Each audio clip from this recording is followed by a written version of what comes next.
ما دا ورکو چې دې سره سره یو بل سوال دا دی چې مولانا طارق جمیل صاحب دا خلک سوال را لګلی چې مولانا طارق جمیل صاحب وایي چې عمران خان په خپله باندې ښه سړی دی دغه سره مشیران او وزیران چې کم دي هغه بهترین نه دي ښه نه دي نو د دې جواب دا دی چې مولانا طارق جمیل صاحب چې کم دی هغه د اسلام یو پهلو کتلی دی هغه مقرر دی واعظ دی محقق عالم نه دی که نه حدیث یې بل طرف ته نه دی لیدلی صفا حدیث کې قرآن پاک کې الله فرمایي وکذلک نولی بعض الظالمین بعضهم بما کانوا یکسبون وایي تاسو به دنیا کې ظالمان ګناهګاران یو ډله شئ په آخرت کې به هم یو ډله کېږي دا د الله پاک قانون د قاعده او کلیه او بیا دې لاندې مفسرینو یو حدیث ذکر کړی چې نبی علیه السلام فرمایي چې کم حکمران حاکم ته کم بادشاه ته چې الله پاک په قهر شي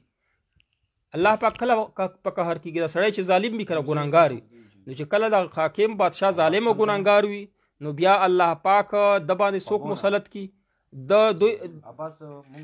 حاکم باندې وزیران او مشیران داسې مسلط کی چې هغه نه بلاري کوي دا حدیث کې صفا راغلی صحیح حدیث دی چې کم حکمران سره مشیران دغه وزیران چې نه اهل وي نو دا معنا چې دا بادشاه ته الله پاک په قهر دی د بادشاه خپل ظالم دی ګناهګار دی نو مولانا طارق جمیل صاحب چې دا فرمایي چې د بادشاه ښه دی د عمران خان خو وزیران یې ښه نه دي کابینه یې ښه نه دی عمران خان په خپله وایي دا د دوی لا علمي ده اسلام نه خبره دی اسلام وایي نبی علیه السلام فرمایي چې که دا بادشاه درست وی الله پې ورته په قهر نه وه نو ده سره به د فواد چودري په شان باندې د هغه څه د علي ګنټاپور شیخ رشید او داسې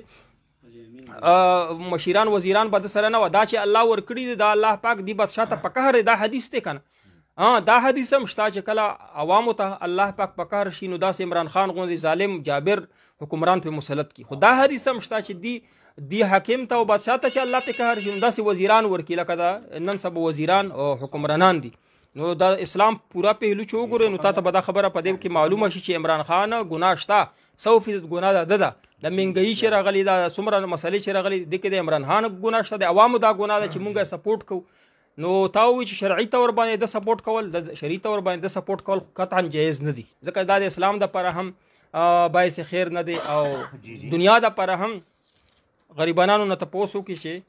څه حال یې راخستی الله پاک مونږ دعا کوو چې الله پاک زموږ دنه خلاص کړي اوس بل طرف ته وګوره چې الله پاک شانه خوشحاله وي د هغه سره به څنګه مشیران وي مولانا فضل الرحمن صاحب دی نیک دی پرهیزګاره دی نو د مشیران وګوره په صوبه سرحد په سطح باندې مونږ د مشیران لیدلي عطاالحق درویش صاحب دی مولانا مسکین شاه صاحب دی مولانا امان الله حقانی صاحب دی مولانا طارق صاحب دی معروف شاه صاحب دی دغه زمونږ څومره ملګري د جمعیت والا د پېښور په سطح باندې دا څومره درویش ملنګ خلک دي او دا نیک خلک دي پرهیزګاره خلک دي دا د مولانا فضل الرحمن صاحب داسې مشیران وزیران الله ورکړي او عمران خان ته الله پاک په قهر دی حدیث مطابق نو دغه فواد چودري شیخ رشید ګنډپوري وغیره وغیره داسې وزیران او مشیران الله ورکړي خو مونږ دعا کوو چې یا الله دغه مونږ ګناه معاف کړي زمونږ اجتماعي توبه ده چې مونږ ګناه معاف کړي او د ظالم حکمران نه یا الله مونږ خلاص کې دا مهنګایي ختم کې دا ظلمونه او زیاتۍ ختم کې زمونږ بار ملک مسلمانان وروڼه دي او ملګري دي یا الله خپل وطن ته سنم او غنم راوړي خپل وطن کې ثواب وکړي او د دې حکمران نه یا الله مونږ ګناه معاف کړي او دنه مونږ خلاص کړي